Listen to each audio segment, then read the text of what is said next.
अस्सलामुअलैकुम जी, कैसे हैं आप सब। उम्मीद है कि सब खैरियत से होंगे। आज हम बनाएंगे न्यू स्टाइल बीफ कीमा कचौरी। तो चलें आए बगैर टाइम वेस्ट किए जल्दी से रेसिपी स्टार्ट करते हैं। सबसे पहले कचौरियों का आटा गूंद लेते हैं। तो आधा किलो मैंने मैदा लिया है। आधा किलो मैदे से हमारे पास एक अच्छे साइज़ की 16 कचौरियाँ रेडी होंगी। अब साथ ही इसमें हम डालेंगे आधी चाय का चम्मच नमक और 3 से 4 खाने के चम्मच घी। इन दोनों चीज़ों को मैदे में हम लोग अच्छी तरह से मिक्स कर लेंगे। मैदा जो है ना वो इस तरह से बाइंड होना स्टार्ट हो जाएगा। फिर जो है नॉर्मल टैप वाटर यूज़ करते हुए इसकी आपने एक अच्छी सी स्मूथ डो गूंद लेनी है। डो ना तो बहुत ज़्यादा हार्ड होनी चाहिए और ना ही बहुत ज़्यादा सॉफ्ट। जैसे नॉर्मल हम आटा गूंदते हैं ना उस तरह की आपने इसकी डो गूंद लेनी है। फिर डो गूंदने के बाद इसके ऊपर आपने मज़ीद 1 से 2 खाने के चम्मच ऑयल या फिर घी ड्रिज़ल करना है, कवर करना है और आधे घंटे के लिए आपने इसे रेस्ट देना है लाजमी, जब तक इसकी हम फिलिंग प्रिपेयर कर लेते हैं। फिलिंग के लिए 1/4 कप ऑयल लेंगे। जब ऑयल थोड़ा सा गर्म हो जाए तो इसमें हम डालेंगे 1.5 चाय का चम्मच अदरक और लहसुन का पेस्ट और इसे हम थोड़ा सा फ्राई कर लेंगे। जब अदरक और लहसुन का पेस्ट थोड़ा सा फ्राई हो जाए तो इसमें हम डालेंगे आधा किलो बीफ का बारीक यानी कि मशीन का कीमा, क्योंकि जो मोटा कीमा होता है वो गलने में थोड़ा टाइम लेगा ना, तो इसलिए आपने बारीक कीमा लेना है।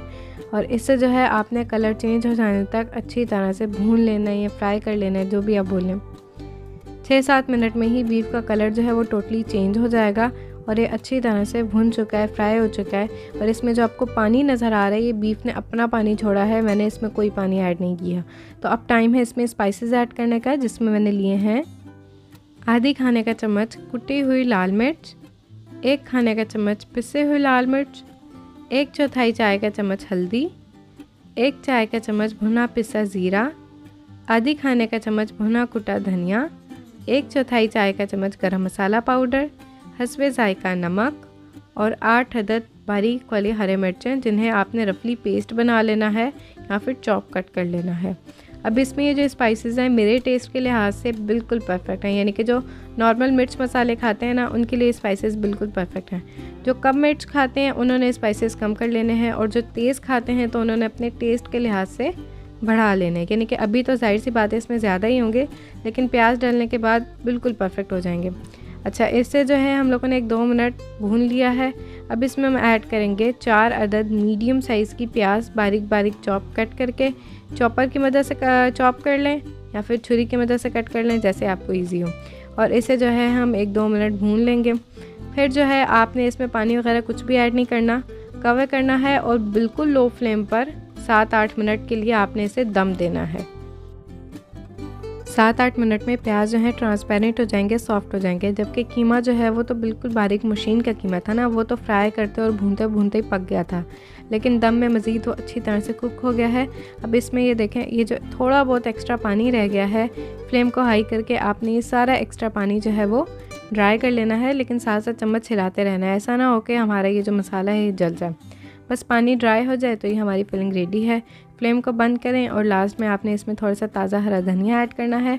मिक्स कर लें और इस फिलिंग का जो है आपने फिल करने से पहले बिल्कुल रूम टेम्परेचर पर ठंडा कर लेना है। तो अब चलते हैं नेक्स्ट स्टेप की तरफ। वापस से डो की तरफ आते हैं तो डो को आधे घंटे का अच्छा रेस्ट मिल चुका है। इसकी शक्ल चेंज हो गई है, बिल्कुल सॉफ्ट एंड स्मूथ हो गई है।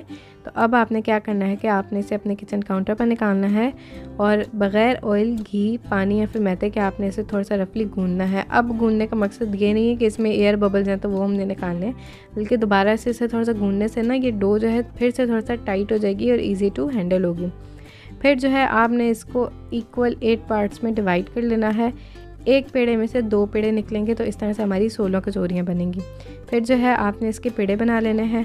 पेड़े बनाने के बाद फिर आपने एक पेड़ा लेना है और इसे आपने बेल लेना है। और बेलना किस तरह से, यानी कि थोड़ा ओवल शेप में बेलने की लंबाई में भी हमारे पास हो और चौड़ाई में भी हो, ठीक है। फिर बेलने के बाद इसकी आप मोटाई देखें बिल्कुल पतली सी है। उसके बाद आपने इसके ऊपर घी ब्रश करना है। उसके बाद जो है आपने इसके ऊपर मैदा स्प्रिंकल करना है। मैदा स्प्रिंकल करने के बाद आपने इसे दोनों साइड से इस तरह से फोल्ड करना है और फिर जो है आपने अगेन इसके ऊपर घी की ब्रशिंग करनी है। उसके बाद फिर से आपने इसके ऊपर थोड़ा सा मैदा स्प्रिंकल करना है। फिर से आपने इसे इस तरह से फोल्ड करना है और यहाँ पर भी हल्का हल्का सा आपने घी ब्रश करना है, थोड़ा सा मैदा स्प्रिंकल करना है और फिर आपने इसे टाइटली इस तरह से रोल करने, जिस तरह से हम अपने स्विस रोल नहीं रोल करते इस तरह से कर लेना है। और लास्ट में आपने इसे अच्छी तरह से सिक्योर कर लेना है। सिक्योर करने के बाद आपने इसे इस तरह से सेंटर में से कट करना है। और कट करने के बाद ये देखें अंदर से कितनी ज़बरदस्त लेयर्स हैं। तो इसी तरह से ये हमारे 2-2 पेड़े बनते जाएंगे। ये जो ज़्यादा लेयर वाली साइड है ना, ये कचौरियों में बाहर की साइड आएगी, जिसकी वजह से हमारी कचौरियाँ फ्लिकी बनेंगी। तो इसी तरह से मैं सारे पेड़े रेडी कर लूँगी। तो ये सारे पेड़े मैंने रेडी कर लिए हैं। इन्हें आपने इस तरह से कवर करके रखना है ताकि इनके ऊपर ड्राई लेयर ना बने। अब फिलिंग कैसे करनी है और शेप क्या देनी है, एक पेड़ा लेंगे और लेयर्स का ध्यान रखते हुए फिंगर की मदद से इसके कॉर्नर जो है वो थोड़े से पतले कर लेंगे ताकि लेयर जो है वो सेंटर में रहें।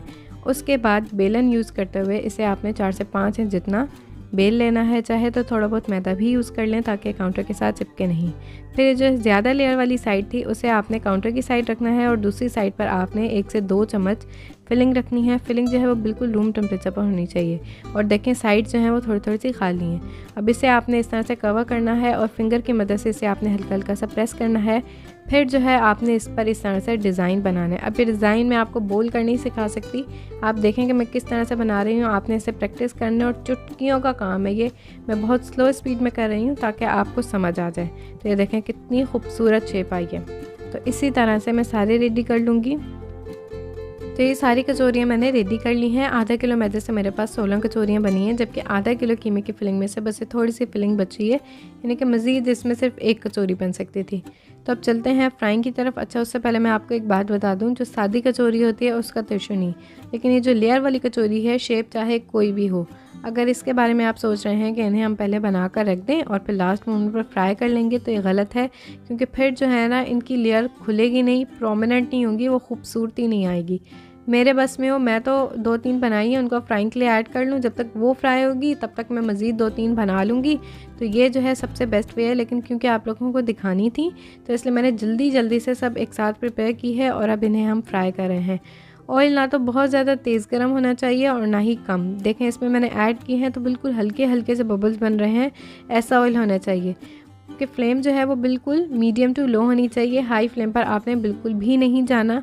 और इन कचौरियों को फ्राई करने में आपको 7 से 8 मिनट लगने चाहिए लाजमी, ठीक है जी।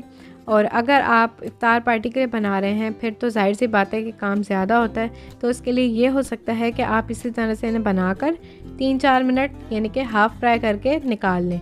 फिर जब आपने सर्व करनी है तो उस टाइम आप इसे मज़ीद जो है वो फ्राई कर लें और गर्मा गर्म सर्व कर लें, यानी कि फिर जो है इसकी लेयर्स वो खुल जाएंगी, प्रोमिनेंट हो जाएंगी ना, तो उसका इतना इशू नहीं है। तो ये इसमें हो सकता है। बस नाइस से इसके ऊपर गोल्डन कलर आ जाए तो आपने इसे निकाल लेना है और ये हमारी बहुत ही ज़बरदस्त कचौरियाँ रेडी हैं।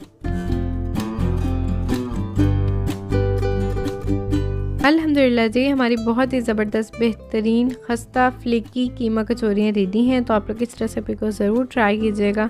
फिलिंग बहुत मज़े की बनी है, कचौरियाँ बहुत खस्ता बनी है, जो कि खाने में उससे भी ज़्यादा मज़े की लग रही हैं। तो इस रेसिपी को आप लोग ट्राई कीजिएगा। अपनी तरफ से हर डिटेल मैंने आपके साथ शेयर कर दी है। फिर भी कुछ रह जाए तो आप लोग कमेंट सेशन में पूछ सकते हैं। मिलेंगे इंशाल्लाह नेक्स्ट वीडियो में एक और नई मज़ेदार सी रेसिपी के साथ। तब तक के लिए अपना और अपनी फैमिली का बहुत ख्याल रखें। अल्लाह हाफिज़।